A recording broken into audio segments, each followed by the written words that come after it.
ভারত পাকিস্তান সীমানা এখন বন্দুকের নলে।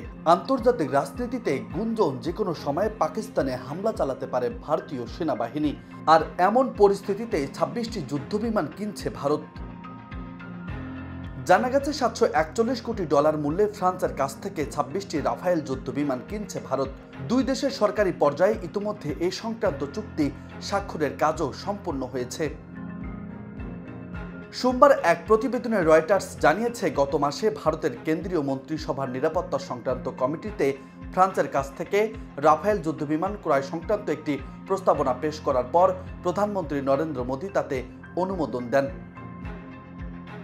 ফ্রান্সের তৈরি রাফায়েল বর্তমান বিশ্বের সবচেয়ে আধুনিক ও শক্তিশালী যুদ্ধবিমানগুলোর মধ্যে একটি।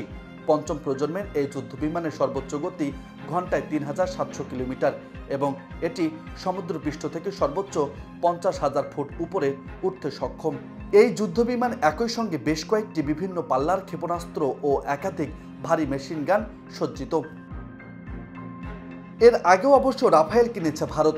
ভারতীয় বিমান বাহিনীর কাছে বর্তমানে 36টি রাফায়েল যুদ্ধবিমান রয়েছে।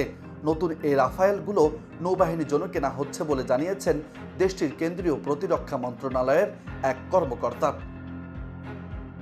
জম্মু ও কাশ্মীর রাজ্যে পেহেলগামে সন্ত্রাসী হামলার ঘটনায় পাকিস্তানের সঙ্গে ভয়াবহ তিক্ততা শুরু হয়েছে ভারতের।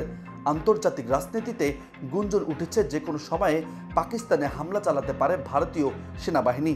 এই গুঞ্জনের মধ্যেই রাফায়েল বিমান ক্রয় করতে ফ্রান্সের সঙ্গে চুক্তি করল দেশটি। তাহলে কি যুদ্ধের পথেই এগুচ্ছে দিল্লি?